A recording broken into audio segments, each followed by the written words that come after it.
300 men stopped an empire, not with superior numbers, not with better weapons, not with luck. They did it with one decision, a decision so powerful that if you make it today, your life will never look the same again. Most people will never make it.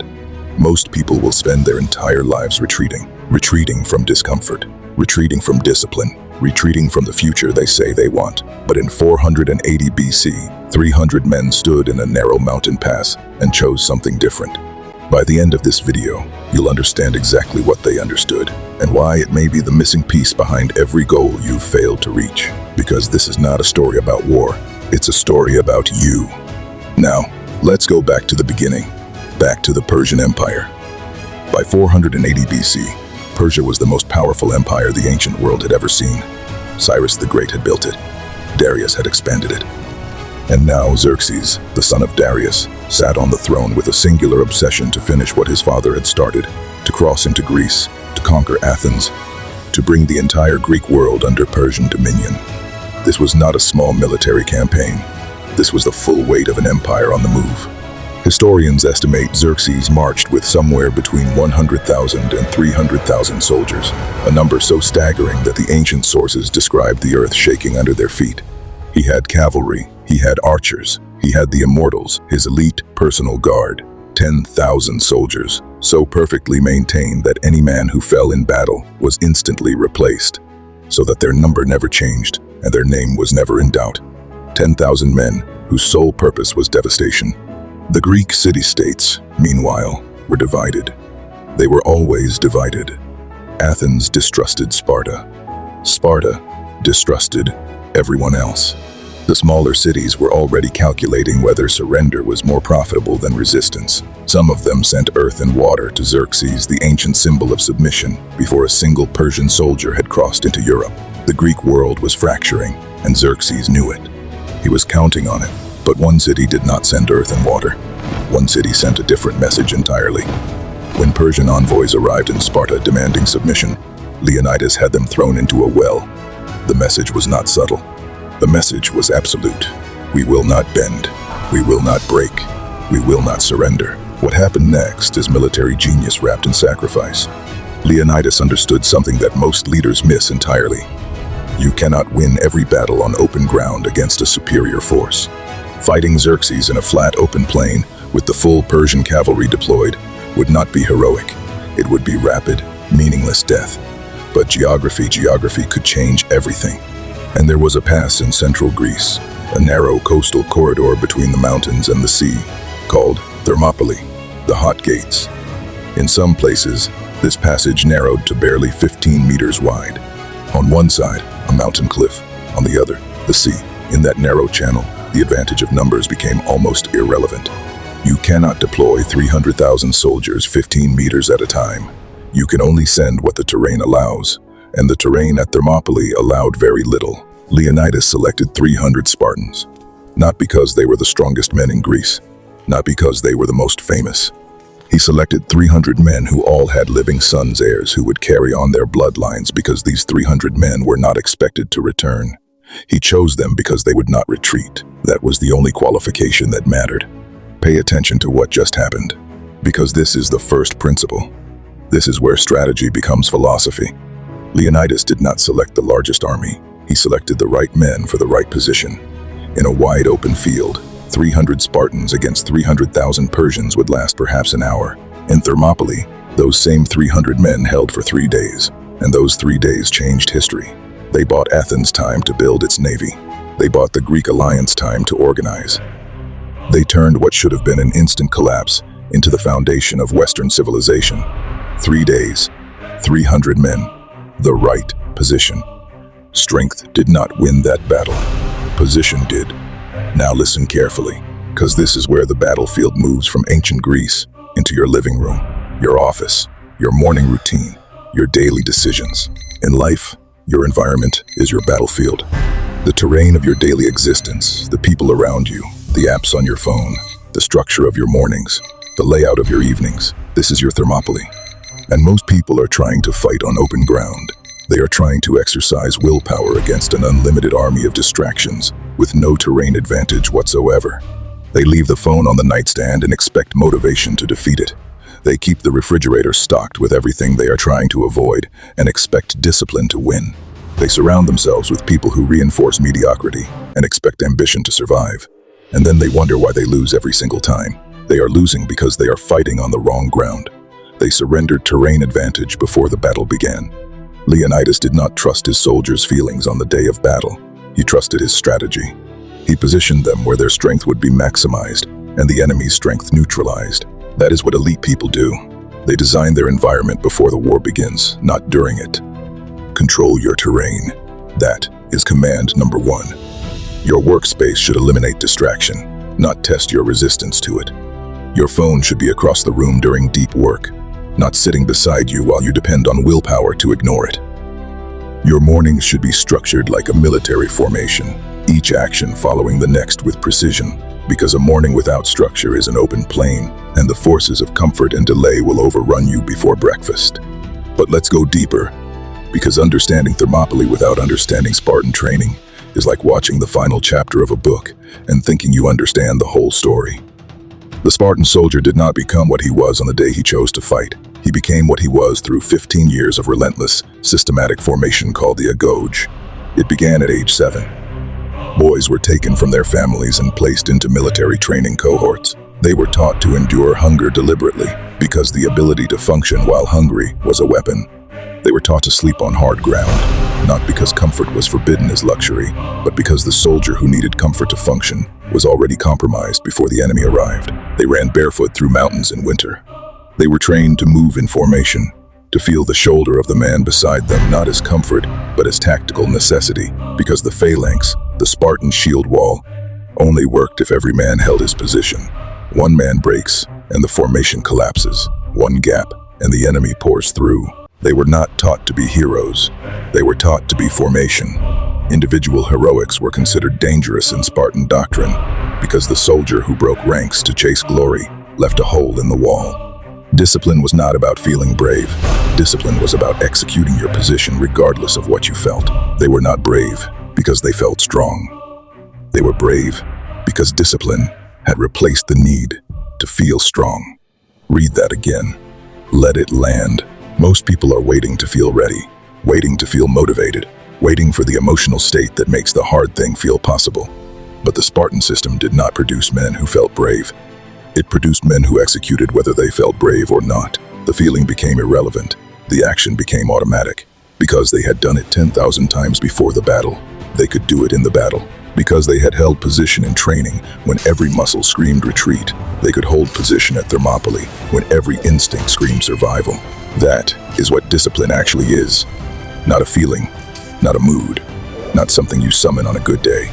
Discipline is a neural pathway worn deep through repetition that executes the right action independent of how you feel. If you depend on feelings to drive your actions, you will retreat every time the feelings fail. And the feelings will always fail.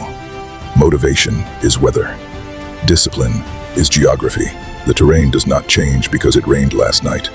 Now let me show you something most productivity conversations completely miss. The cost of small retreats. What happens when you break your formation for one day? One morning when the alarm rings and you turn it off. One evening when the work does not get done. Nothing visible. The sun rises the next day. You are still breathing. Life appears unchanged. That is the most dangerous illusion of all. One day of retreat costs you almost nothing you can measure. That is precisely why it is lethal. 1 week of broken formation, you feel slightly less confident. The habit is less automatic. Still survivable. The damage, mostly invisible. 1 month, the discipline that was once automatic now requires effort. The effort requires motivation. The motivation arrives inconsistently. The routine that held your life together is now a memory you are struggling to recreate. 1 year. Your confidence is not damaged. It is gone. The person you were building has been replaced by someone you do not entirely recognize. Someone who talks about what they used to do, what they used to be, what they are going to get back to. Your discipline has atrophied like unused muscle. Your life has drifted not because anything catastrophic happened, but because 1,000 small retreats accumulated into total positional collapse. And here is the truth nobody wants to say out loud. People do not fail suddenly. They fail by retreating a little at a time. There is no dramatic moment of failure for most people. No Persian army appearing on the horizon. There is just the alarm clock hit snooze. Just the workout skipped. Just the difficult conversation postponed. Just the work half done instead of fully done. Just one retreat that became a pattern. And the pattern that became a life. And the life that eventually looks nothing like the vision the person once carried. That is not tragedy. That is accumulated retreat. And it is completely preventable. Hold the line, not because it is easy, because every day you hold it, the line holds you. Now let's return to Thermopylae, because the story is not over, and what comes next separates great military history from actual philosophy of life. On the third day, a Greek man named Ephialtes approached the Persian camp. He knew a mountain path above the main pass, a goat track the Persians could use to flank the Greek position and surround them. He told Xerxes everything. Xerxes sent the immortals around the mountain. Through the night, 10,000 elite soldiers moved through the highlands, emerging at dawn behind the Greek position. The trap was closed. When Leonidas received word, when his scouts reported the flanking maneuver, when it became clear the pass could no longer be held, he made a decision studied by military historians, philosophers, and leaders for 25 centuries. He sent the allied Greek forces away, ordered them to retreat, to survive, to fight. Another day, he kept his 300 Spartans, not because they were ordered to stay, not because escape was impossible. There was still time. There was still a window. But Leonidas kept his 300 because this was the position they had agreed to hold. This was the line. And a Spartan did not negotiate with the line. They knew they would die. They stayed anyway. Let that breathe. They knew they would die. The outcome was no longer uncertain.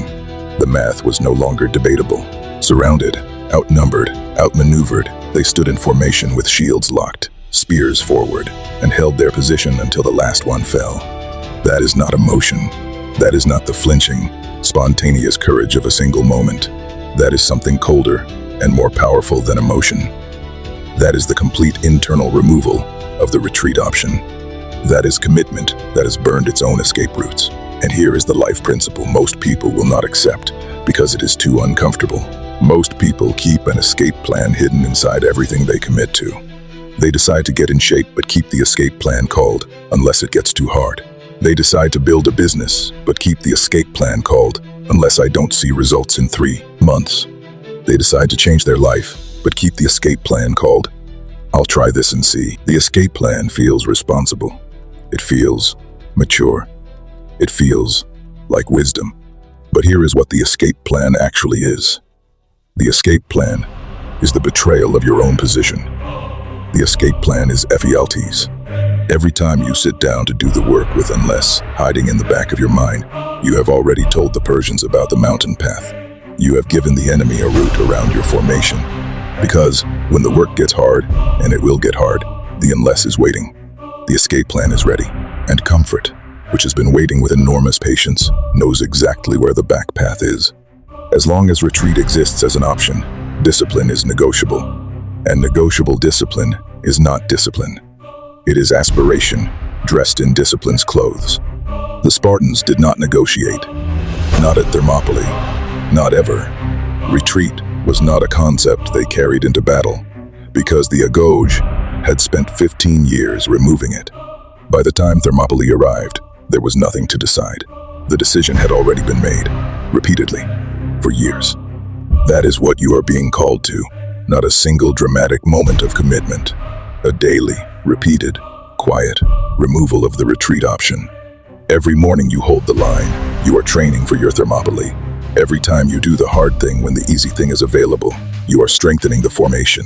Every time you stay in position, when every feeling says leave, you are becoming someone the line cannot break. Now, the Thermopylae Doctrine. These are not suggestions, these are commands. Command 1, hold your position. Your daily routine is non-negotiable. The routine is the formation.